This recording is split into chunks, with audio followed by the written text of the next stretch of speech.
Fallacy Friday. Why your shrugs and your rack pulls aren't accomplishing what you think that they are.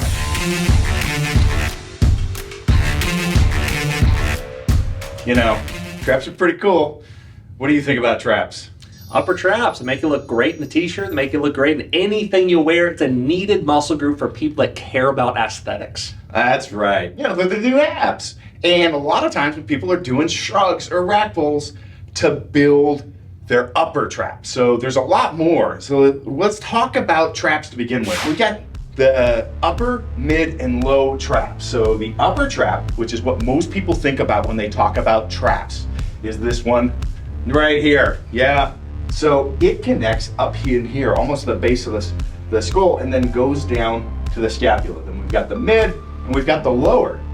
And their function is literally, you want to show them what the function is here, and I'll demonstrate? Yeah, so the function is going to be to stabilize under load as well as move the actual scapula. So if Duffin here retracts real hard, you'll notice he's going to work the mid to upper traps. Now, if he actually extends at the neck, moves his neck, that's going to actually work the upper trap quite a bit, and the lower trap's going to play a lot of rules within actually stabilizing. So you'll notice a lot of what I was doing there is a little bit more of a rowing movement, okay? Now, a lot of people often, so you see me do shrugs. I'm not saying that shrugs aren't going to develop the traps. They definitely can and will, and can target the upper trap, in fact, if you do them correctly. So this is where our advice on head and neck position kind of goes out the window a little bit, right? Because if it connects here and it's pulled on this scapular, our line of pull, we'll turn Brandon, is right here, and it's to pull that in. So if I'm just doing this and my head is erect, I'm not targeting that tissue. But if I drop my head a little bit, roll forward a little bit, and then pull, I'm going to start getting some of the upper trap.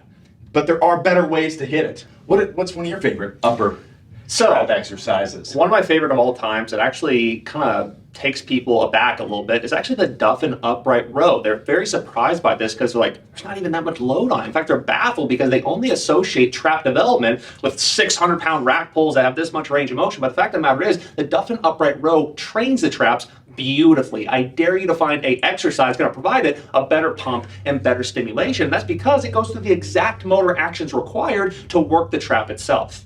Yeah.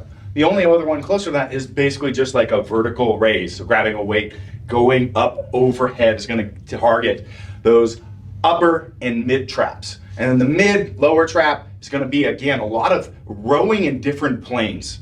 Now, this is why the rack pull is actually really bad, because if you're doing a rack pull, typically you're focused on good head and neck position to complete the big heavy lift that you've got, which again is then removing a lot of that from that, unless you're getting in bad position.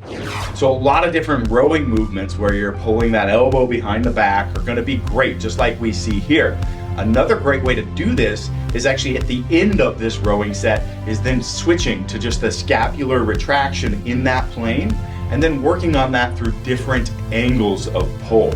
So you can see in the different angles that we're moving on these rowing functions, we can both do it from a rowing as well as scapular retraction in the different shots that we're showing here. As you can see here, Chris is doing a Duffin Upright Row. He's going to start in a completely arms locked out position, and as he raises up, he's going to keep that weight nice and close to his body and actually elevate the scapula until he gets to his elbows being about vertical with his shoulder. From there, he's going to go ahead and externally rotate and retract into something like a double bicep pose. And this is covering a lot of the major functions that require the trap to be stimulated maximally. So hopefully you found some great value on how to actually maximize those shirt popping traps via proper movement, and you'll look out for more information on rack pulls in coming Fallacy Friday videos.